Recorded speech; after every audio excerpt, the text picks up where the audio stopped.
কাহিনীর জগৎ, এখানে হাড় হিম করা ভৌতিক ঘটনা শোনানো হয়।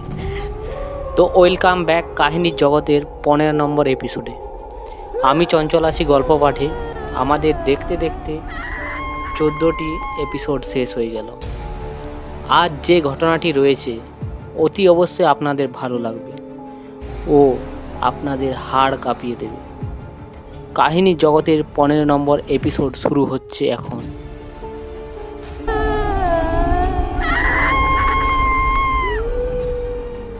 আমার নাম রুদ্র, বাসা চুয়াডাঙ্গা জেলার আলমডাঙ্গা থানায়। আমি হরর বা প্যারানর্মাল অ্যাক্টিভিটিসের সম্পর্কে কখনো বিশ্বাস করতাম না, যদি না এই ঘটনাটি আমার সাথে ঘটত। 28শে ফেব্রুয়ারি 2008 সাল, সে আজ থেকে প্রায় 16 বছর আগের ঘটনা। যেদিন আমার বন্ধু আর আমি দুজন মিলে ঠিক করলাম মাছ ধরতে যাব। তো যেই ভাবা সেই কাজ। টাইমটা ঠিক করা হলো ভোর 4টের সময়।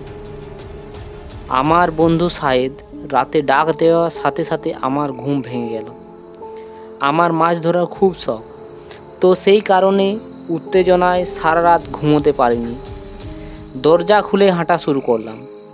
আমি শুনেছি যে গভীর রাতে কেউ ডাকলে 3 বার ডাকার পর সাড়া দিতে হয়, কিন্তু এত কিছু মনে ছিল না তখন। রাস্তায় চলার সময় ও শুধু আমার পেছন পেছন হাঁটছিল।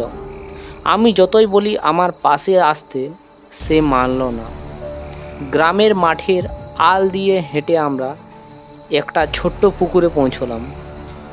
পুকুরে শুধু কাদায় ভর্তি ছিল, পানি বলতে কিছুই ছিল না। তাই হাতড়িয়ে হাতড়িয়ে মাছ ধরা শুরু করলাম। আমি প্রচুর মাছ পেয়েছিলাম আর আমার খুলুয়ে রেখেছিলাম, কিন্তু কিছুক্ষণ যাওয়ার পর দেখি আমার ঝাঁপিতে শুধু 2টোই মাছ আছে।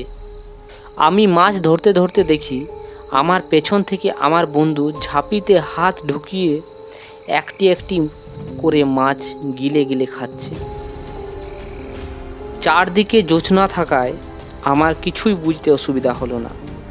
আমি চুপ করে মাছ ধরতে লাগলাম আর আমার কাছে থাকা বল্লভটা ওর দিকে ছুড়লাম।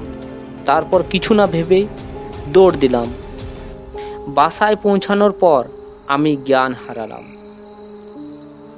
জ্ঞান ফিরে দেখি সায়েদ আমার পাশে দাঁড়িয়ে। তো হ্যালো শ্রোতা বন্ধুরা, ঘটনাটি আপনাদের কেমন লাগলো? যদি ঘটনাটি আপনাদের ভালো লেগে থাকে তো অতি অবশ্যই চ্যানেলটিকে সাবস্ক্রাইব করে যাবেন।